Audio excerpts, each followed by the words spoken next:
Okay, class, I may have just given Team A and Team B a heart attack. I was returning papers, and so, well, let me show you what so I went to the discussion board. Now, I pulled these down a few days ago. I was in a conference for the last couple of days, and so I was just finished, working through grading things. And here are the final team papers, and so when I say I gave him a heart attack, I sent him this: Team A and Team B. I need to know who cheated immediately. If I hear back by the end of the day, you will receive a 0 on the paper, not for the entire class. If this goes until tomorrow and I have to waste resources on it, I will not promise that you will only fail the paper.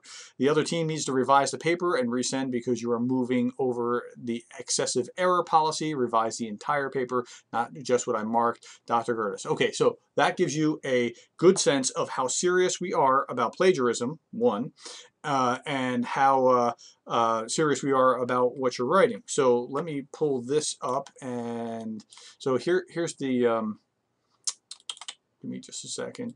Here's the first paper. The first paper. No, this is the second one. Here's the first paper. Okay, so this is one team submission, and this is Team A, I guess, because of the names. And so I want to show you some things so that you fix them. Okay, I say resubmit and prove that you did not cheat. Here, abstract should be in bold. That's strike 1. No indent, strike 2. Now this one, it's in this should be an active voice, not passive voice. And I said this one's free. That is, I didn't ding you for it, but you need to write an active voice. This is number 3. You have the period outside of the quotes. It goes inside the quotes in APA. This one here, the word leadership, you should just say leadership is defined as. I mean, that was also free. And then I read down here and I went, it's ethical, social, responsible, virtuous, whatever. I said, good, okay, good. Leaders will have to follow, will have followers, yes, by definition, and great leaders will follow their development. Okay, but as I read through this, I wrote this question afterwards: who copied who, Team A or Team B? At any rate, so I went through this and I went, okay, let me read through. Oftentimes, comma, by the way, professors hate hearing oftentimes.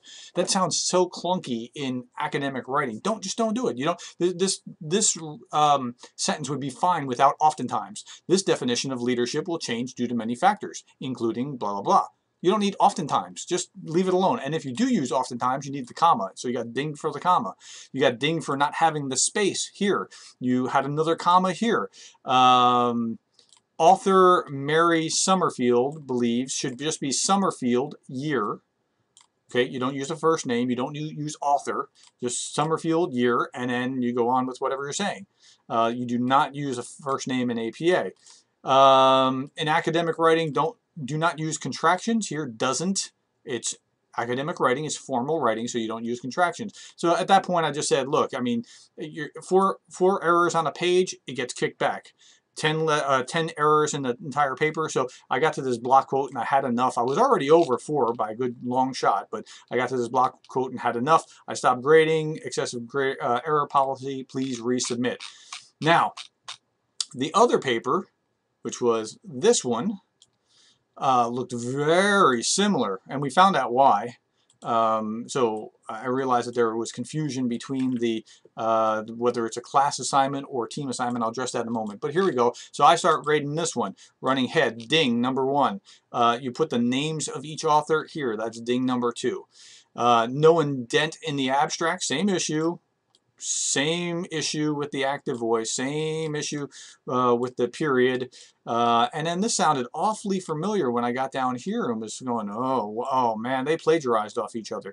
Then I realized that you had the confusion between whether this was a class or team project. And so apparently this was the last one. But I mean, when you put this together, really? I mean, you need a comma here. You have, this sentence here should not be here. This is for the body. You don't put a quote in the abstract. So I'm asking who copied who. I stopped grading here. Prove that you did not cheat. So what we know from this is, 1, I screwed up in the sense that you didn't know whether this was class or team. No problem. I will, because you think this is a class paper, I'm going to kick this back to you, let you revise anything that needs to be revised as a class paper, final class paper, and there will be no penalty because it was my error. Now, but the upside, so that was lesson number 1. Lesson number 2 is we are serious as heart attacks about plagiarism. If I find plagiarism, you will fail. If I find serious, I mean, I looked up online to see if that quote was anywhere out online, and if it was, you would have failed that as well. So we're serious about plagiarism. We're serious about writing. Please revise. There's no penalty, but please revise. Okay? And Team A and B, I am sorry for my misunderstanding and the way that that sounded when when I sent that out. We want you to succeed, and part of your success is that you are doing this right, that you're doing this well, that it's clear, cogent writing. Okay? I'll talk to you later. And I'll look for your new paper sometime early next week. If I can have it by Monday, that's great. And if it goes beyond that, let's talk about it, okay? Thanks. Bye.